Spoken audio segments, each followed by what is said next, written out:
साथियों नमस्कार, मैं हरिश्चंद्र बंडवाल इस वीडियो में आप सभी का स्वागत करता हूं।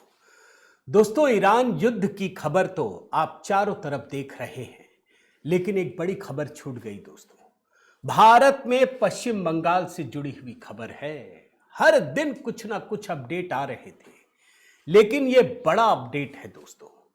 पश्चिम बंगाल में जो वोटर लिस्ट है उसका प्रकाशन हो चुका है। जी हां, कल ही होना था ना दोस्तों, 28 तारीख। हम भी बेसब्री से इंतजार कर रहे थे। वो कर दिया गया है। सुप्रीम कोर्ट ने कहा था कोई बात नहीं, जिन नामों में अब भी संशय है उसकी जांच तो होती रहेगी, लेकिन जहां आपने कंफर्मेशन कर दी है अब वो वोटर लिस्ट जारी कर दीजिए। चुनाव आयोग ने ऐसा काम किया है दोस्तों, और इस वोटर लिस्ट के जारी होते ही एक बात साफ हो गई है तय। ममता बनर्जी की हार लगभग तय हो चुकी है दोस्तों। हालांकि चुनाव में ऐसा कुछ कहा नहीं जा सकता, कब पासा पलट जाता है कोई नहीं जानता, लेकिन जो आंकड़े हैं वो साफ साफ बता रहे हैं कि ममता सरकार की वापसी किसी भी कीमत पर नहीं होने जा रही है। यह तय हो गया। और इतना ही नहीं दोस्तों, खुद अपनी सीट से, वहां वाला नहीं बोल रहा हूं, शुभेंदु अधिकारी वाला, भवानीपुर, वहां से भी ममता बनर्जी की हार लगभग तय मानी जा रही है। अभी मैं आपको आंकड़े दिखाता हूं।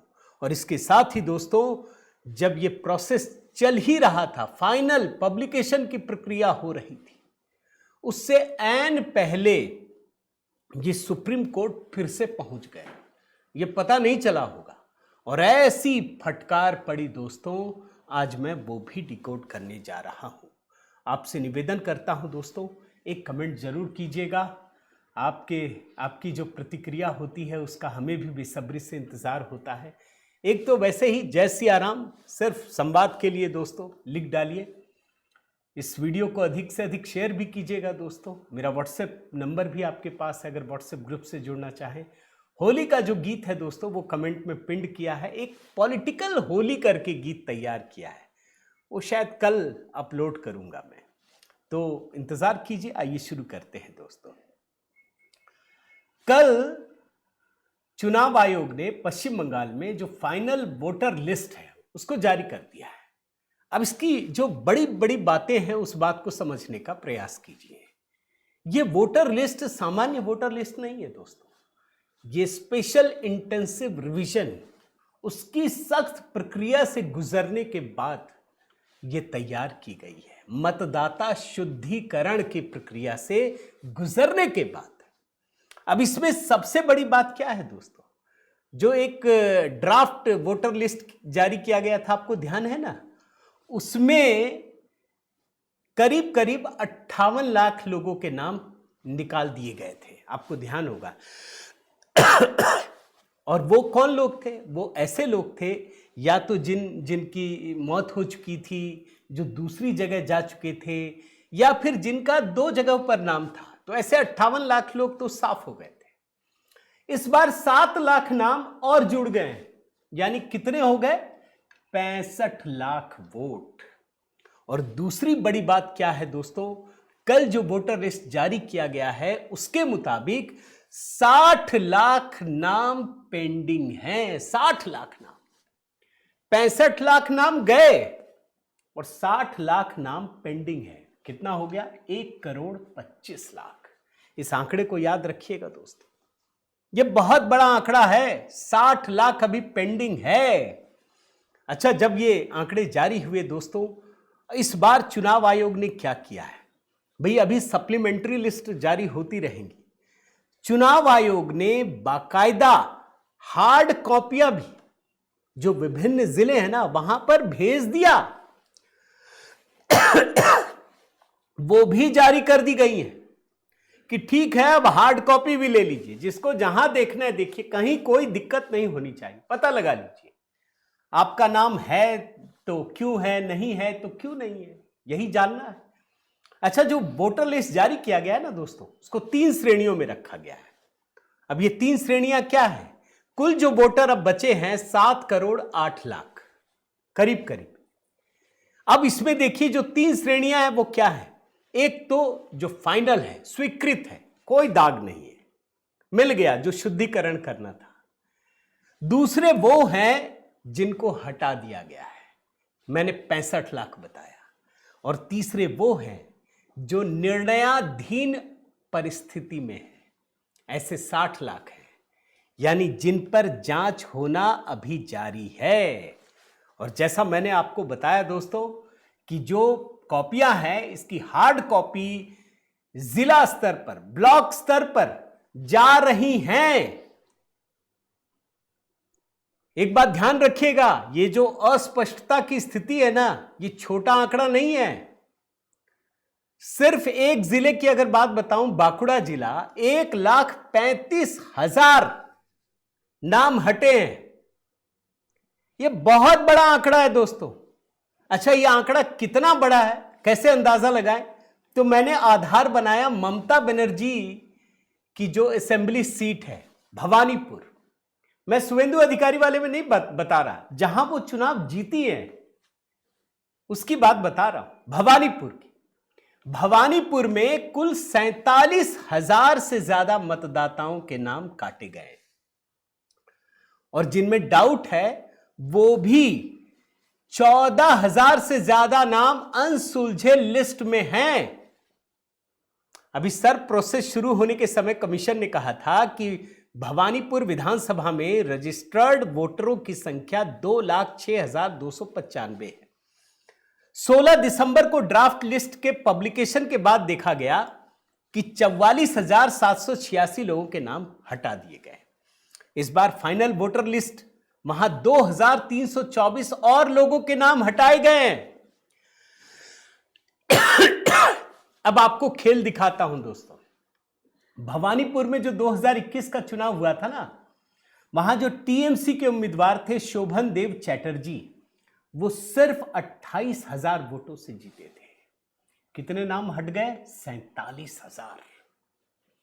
अच्छा, जब ममता बनर्जी हार गई शुभेंदु अधिकारी से, तो उन्होंने यहीं से चुनाव लड़ा। शोभन देव चैटर्जी को बिठाया गया, उनसे रिजाइन करवाया गया। यहां ममता बनर्जी चुनाव लड़ती हैं और इनकी जीत का मार्जिन कितना होता है जानते हैं? 58,000 वोट। यानी मुख्यमंत्री रहते हुए भी सिर्फ 58,000 वोट से जीत पाती है।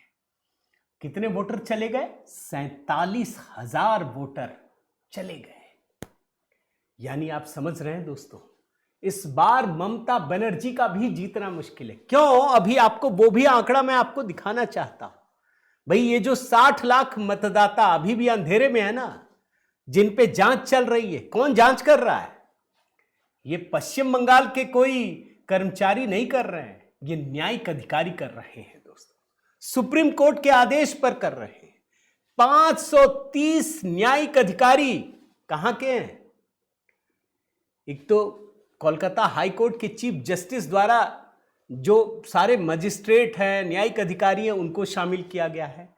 ओडिशा के न्यायिक अधिकारी मजिस्ट्रेट हैं, झारखंड के मजिस्ट्रेट और न्यायिक अधिकारी, ये किसी की नहीं सुनेंगे, ये गलत नहीं होने देंगे। इस बात का विश्वास किया जा सकता है क्योंकि सुप्रीम कोर्ट का आदेश है दोस्तों।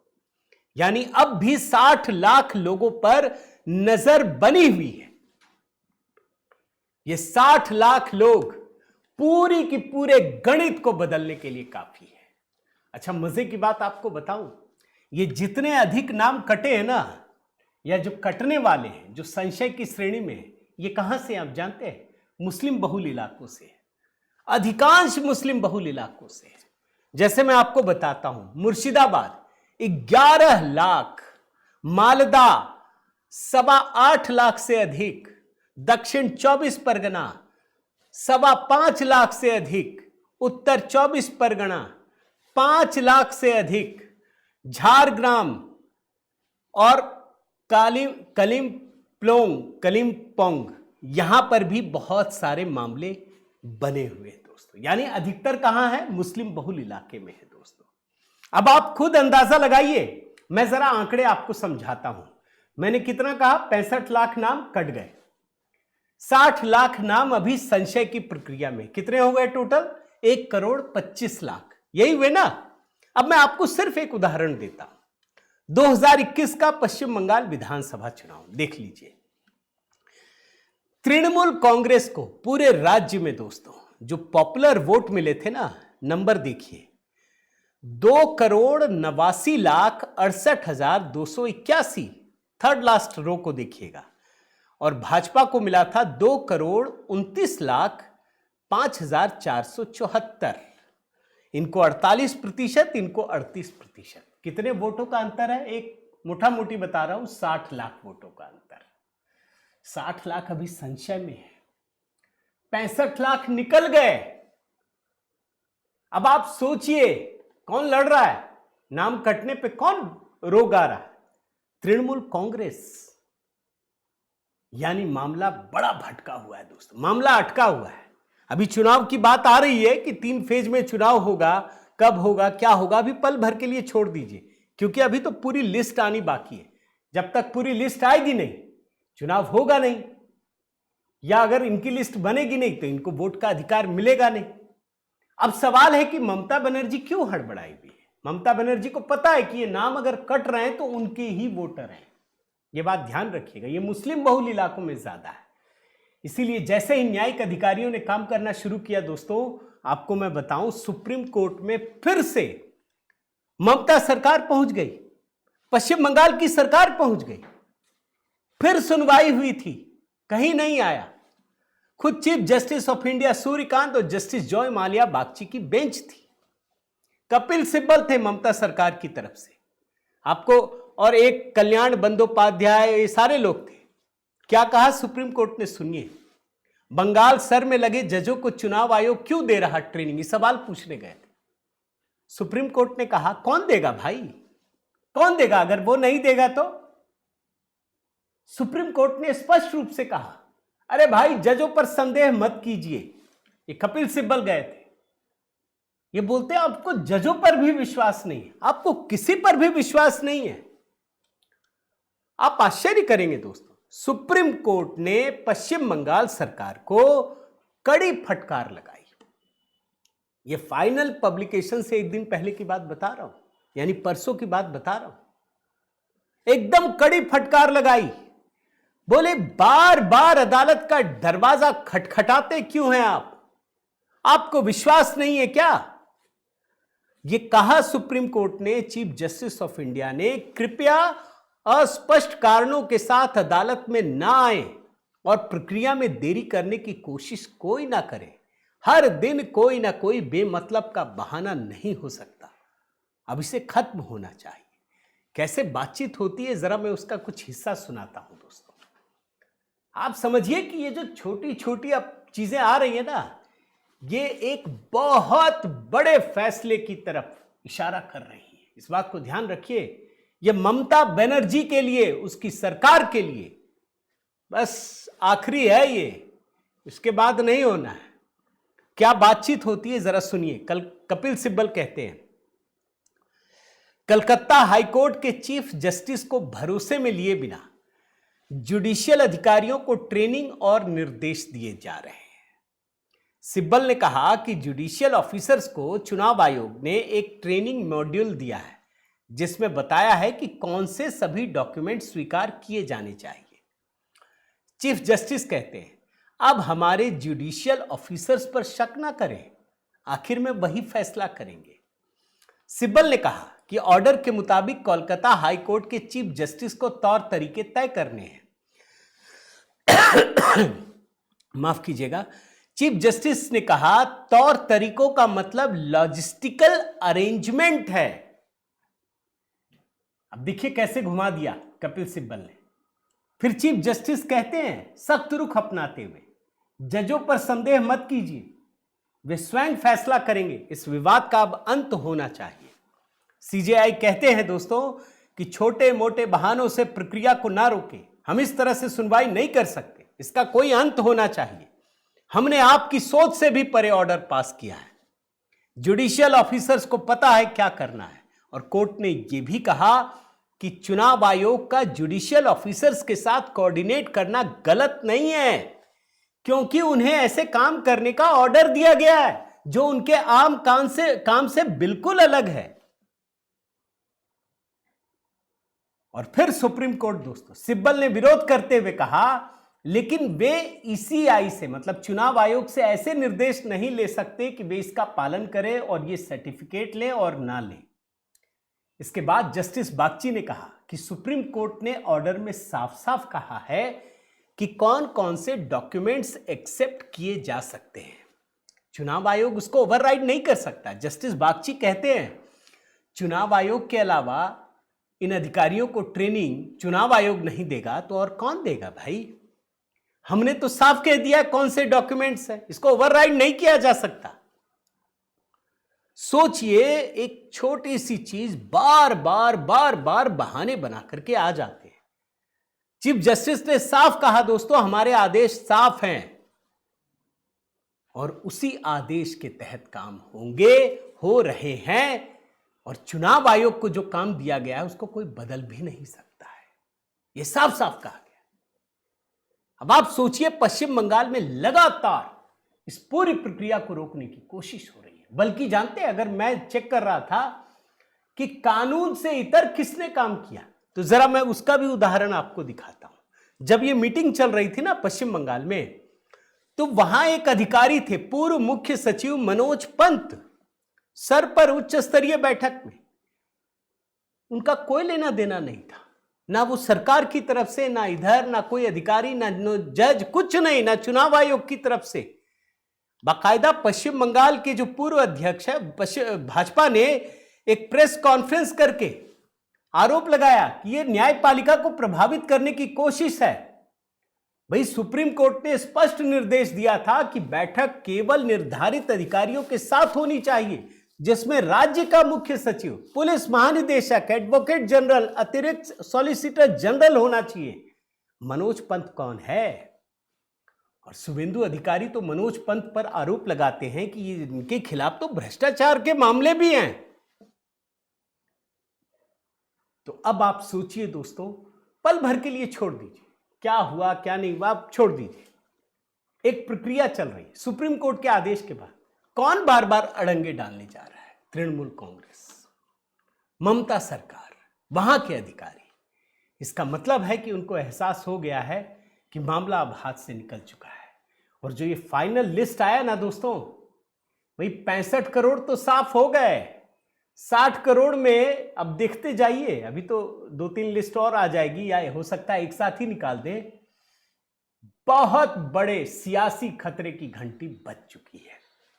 और मैं फिर कहता हूं दोस्तों, इस बार ममता बनर्जी का सत्ता में वापस लौटना लगभग नामुमकिन है, लगभग नामुमकिन है। आपकी क्या राय है जरूर कमेंट कीजिएगा।